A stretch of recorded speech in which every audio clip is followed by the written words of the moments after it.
Halo semuanya, perkenalkan nama saya Komang Dermawan dengan NIM 2331110. Pada kesempatan kali ini saya akan mempresentasikan hasil desain aplikasi robot pembersih ruangan yang saya beri nama RoboClean. Di mana RoboClean ini memiliki arti di mana robo itu artinya robot dan clean itu artinya pembersih. Jadi RoboClean adalah robot pembersih atau lebih lengkapnya robot pembersih ruangan. Baik, sebelum itu saya akan menjelaskan latar belakang dan beberapa teori atau penjelasan lainnya supaya bisa dimengerti mengapa saya mengambil desain untuk aplikasi robot pembersih ruangan. Latar belakang dari RoboClean yaitu kebutuhan akan kebersihan ruangan semakin meningkat di tengah gaya hidup modern yang menuntut efisiensi dan kepraktisan. Teknologi Internet of Things atau IoT menjadi solusi untuk membantu pekerjaan rumah tangga secara otomatis. Namun, perangkat seperti robot vacuum cleaner masih mahal dan terlalu kompleks untuk kebutuhan dasar. Oleh karena itu, dikembangkan RoboClean atau robot sederhana berbasis IoT yang berfungsi khusus untuk menyapu lantai dari kotoran kasar dengan sistem kontrol nirkabel dan sensor sederhana. RoboClean hadir sebagai solusi otomatisasi kebersihan yang fungsional, terjangkau, dan mudah digunakan. Di sini ada rumusan masalahnya. Bagaimana yang pertama yaitu bagaimana merancang antarmuka aplikasi RoboClean yang user-friendly dan mudah dipahami oleh pengguna. Yang kedua, bagaimana membuat desain aplikasi RoboClean yang responsif dan dapat berjalan di berbagai perangkat. Yang kedua, yang ketiga maksud saya, bagaimana menyusun tata letak layout aplikasi yang sistematis untuk fitur-fitur utama. Di sini ada tujuannya. Yang pertama yaitu untuk merancang antarmuka aplikasi RoboClean yang intuitif dan mudah digunakan oleh berbagai kalangan pengguna. Yang kedua, untuk membuat desain aplikasi yang responsif dan compatible di berbagai ukuran layar perangkat. Yang ketiga, untuk menyusun layout aplikasi secara terstruktur agar fitur-fitur utama dapat diakses dengan mudah dan efisien. Nah, di sini ada pengertian singkat tentang IoT atau Internet of Things, di mana Internet of Things atau IoT merupakan konsep teknologi yang menghubungkan berbagai perangkat fisik melalui jaringan internet untuk saling bertukar dan mengolah data secara otomatis tanpa campur tangan manusia secara langsung. Selanjutnya, di sini ada user interface atau antarmuka pengguna atau UI, di mana UI atau user interface adalah rancangan visual yang menjadi media interaksi langsung antara pengguna dengan aplikasi atau situs web, di mana UI mencakup komponen-komponen grafis seperti tombol, menu navigasi, teks, gambar, atau elemen visual lainnya yang memudahkan pengguna dalam menjalankan sistem. Lalu selanjutnya ada user experience atau UX, di mana mencakup seluruh kesan atau interaksi yang dialami pengguna ketika menggunakan sebuah produk atau layanan. UX tidak hanya terbatas pada tampilan visual, tetapi juga mencakup aspek kemudahan dalam penggunaan, kepuasan, efektivitas, dan persepsi terhadap kualitas sistem tersebut. UX pada bagaimana pengguna dapat berinteraksi secara efisien dan nyaman dengan tampilan yang disediakan. Lalu di sini ada Figma, di mana tools yang saya gunakan untuk membuat desain aplikasi robot pembersih ruangan tersebut. Figma adalah platform desain berbasis web atau apps yang memungkinkan para desainer untuk membuat rancangan antarmuka pengguna dan prototipe secara bersama-sama, di mana aplikasi ini mendukung fitur-fitur seperti desain berbasis vektor, pembuatan prototipe interaktif, serta kolaborasi tim secara real time, sehingga memudahkan pekerjaan secara kolektif dan efisien. Selanjutnya di sini ada wireframe, di mana wireframe adalah representasi awal dari tata letak halaman sebuah situs atau aplikasi yang menunjukkan struktur dasar antarmukanya, di mana wireframe berfungsi sebagai kerangka kerja yang menyusun elemen-elemen penting seperti tombol, kolom, dan menu, tanpa menampilkan detail visual seperti warna atau gambar. Nah, setelah wireframe ada mockup, di mana mockup adalah desain visual yang menggambarkan tampilan produk secara lebih lengkap setelah tahap wireframe, di mana dalam mockup elemen seperti warna, tipografi, gambar, dan komponen visual lainnya sudah ditampilkan secara detail untuk memberikan gambaran nyata tentang hasil akhir desain. Setelah melakukan mockup, selanjutnya melakukan prototype, di mana prototype ini adalah model interaktif dari sebuah produk yang memungkinkan pengguna untuk mencoba fungsi-fungsi dasar seolah-olah menggunakan produk yang sebenarnya. Dan prototype dirancang untuk mensimulasikan alur penggunaan seperti user journey yang mengidentifikasi kendala yang mungkin terjadi serta membantu pengembang dalam menyempurnakan produknya. Setelah itu kita akan melihat wireframe dari mobile, aplikasi mobile atau desktop, dan juga desktop maksud saya. Nah, di sini ada halaman beranda yang mana sebelum dan sesudah terhubung pada mobile application atau dalam platform mobile, di mana di sini saat sebelum terhubung dia ada tambahan button di bawah yang mengarah untuk melakukan tombol untuk melakukan penghubungan dari aplikasi ke dalam perangkat. Lalu di sini ada halaman menu, di mana menu yang saya buat di sini dalam bentuk sidebar. Lalu di sini ada halaman notifikasi, di mana halaman notifikasi ini akan memberikan informasi atau peringatan yang terjadi pada robot. Lalu di sini ada halaman jadwal, di mana halaman jadwal ini hanya sebagai pengingat saja. Misalnya hari ini dia lupa untuk melakukan pembersihan ruangan atau melakukan bersih-bersih. Nah, fungsi jadwal ini akan menjadi pengingat dan akan muncul di dalam notifikasi bahwa hari ini hari Selasa, di mana pengguna harus membersihkan ruangan, misalnya kamar, seperti itu. Yang dimana bisa diaktifkan dan dinonaktifkan, dan juga bisa ditambah, dihapus, dan diedit. Nah, di sini ada halaman pengaturan di mana pengguna bisa melakukan beberapa perubahan seperti bahasa, mode pembersihan, kecepatan, seperti itu, atau bantuan. Kemudian di sini ada halaman hapus, di mana ketika pengguna ingin melakukan penghapusan akan menampilkan desain atau kerangka dasar seperti ini. Lalu ini adalah halaman QR code, di mana halaman ini ditujukan untuk menghubungkan eh, aplikasi dengan perangkat melalui QR atau kode QR seperti itu.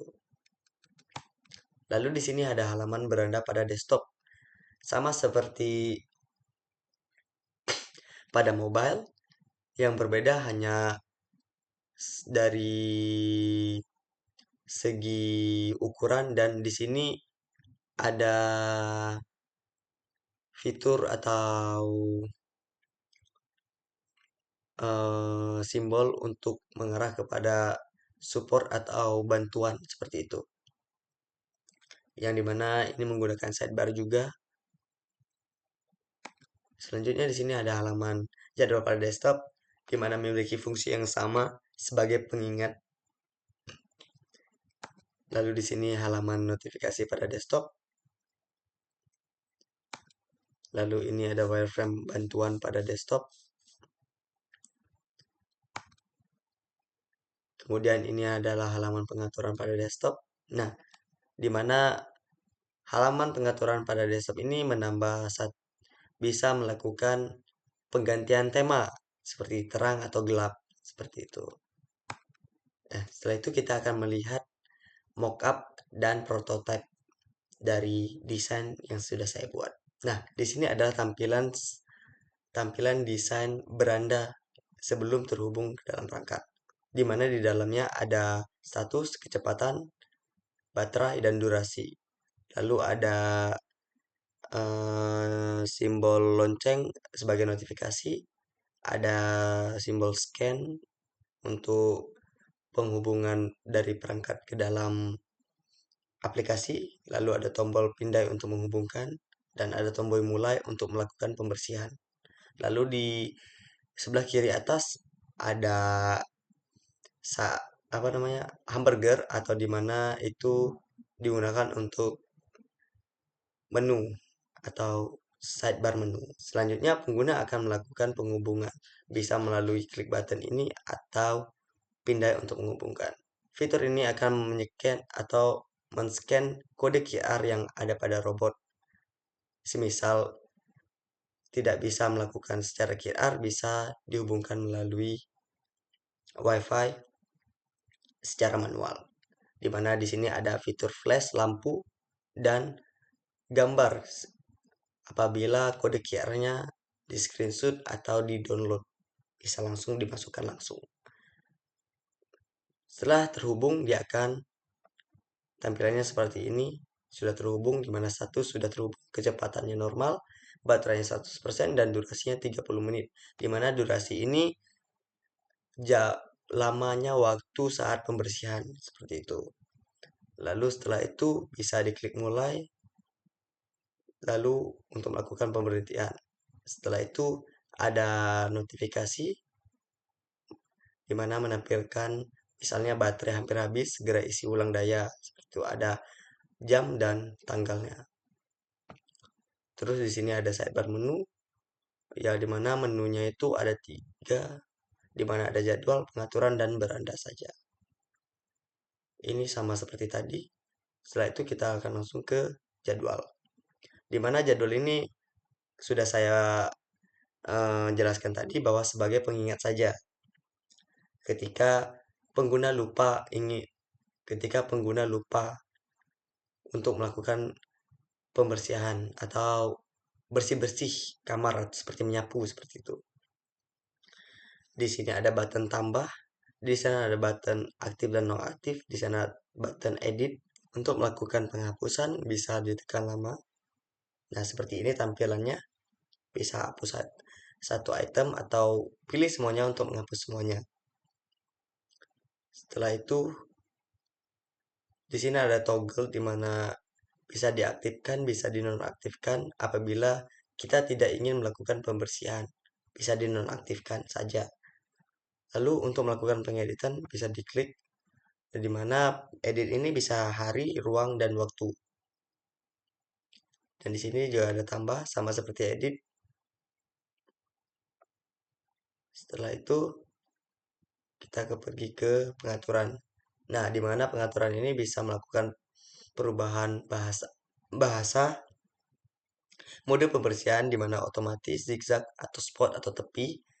Nah, kecepatan ini misalnya rendah, normal, tinggi, atau cepat seperti itu dalam proses penyapuannya.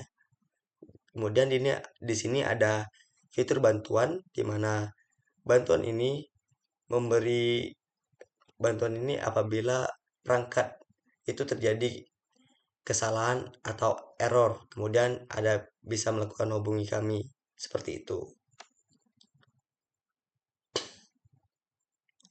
Selanjutnya kita akan ke desain. Selanjutnya kita akan melihat desain dari desktopnya. Nah, baik. Nah, di sini adalah tampilan awal sebelum terhubungnya pada tampilan di dalam device desktop atau laptop seperti itu. Di sini sama seperti yang ada pada mobile, hubungkan perangkat melalui WiFi seperti itu. Karena pada laptop tidak mungkin melakukan pindai secara QR code. Di sini ada logo headphone yang dimana di sini untuk memberikan bantuan, misalnya ada terjadi kesalahan atau error di dalam perangkatnya yang tidak berjalan sesuai dengan apa yang sudah diperintahkan di dalam aplikasi. Kemudian di sini ada pengaturan, ada jadwal. Nah, kemudian di sini ada tampilan jika sudah terhubung ke dalam perangkat, di mana sudah terhubung, kecepatan normal, durasi 30 menit, baterai 100%. Di sini ada notifikasi sama seperti tadi. Di sini ada jadwal sama seperti yang pada di mobile, di mana fungsinya sebagai pengingat, di mana di sini, nah di sini ada fitur di titik 3 ini memberikan pilihan di mana melakukan edit atau hapus seperti itu. Bisa melakukan tambah seperti itu, sama seperti yang ada pada mobile. Lalu di sini ada pengaturan umum atau pengaturannya, di mana bisa melakukan pilih bahasa, pilih tema gelap atau terang, mode pembersihan sama seperti tadi, zigzag, otomatis atau tepi atau spot. Dan selanjutnya ada kecepatan, di mana kecepatan ini bisa normal, rendah, atau cepat, atau tinggi seperti itu. Kemudian selanjutnya ada pusat bantuan, di mana jika ada kesalahan pada perangkat bisa melakukan chat, telepon, atau kirim email. Dan juga bisa melakukan feedback seperti itu. Lalu di sini ada notifikasinya, sama seperti tadi yang ada pada mobile. Mungkin itu saja penjelasan dari presentasi saya pada kali ini. Jadi kesimpulannya, di mana desain aplikasi yang saya buat itu jauh dari kata sempurna dan masih perlu banyak perbaikan seperti itu. Dan desain antarmukanya mungkin hanya menggunakan satu atau dua warna yang terkesan monolog, di mana saya membuat desain ini secara minimalis atau sederhana. Mungkin itu saja. Atas perhatian teman-teman semua, saya ucapkan terima kasih dan sampai jumpa.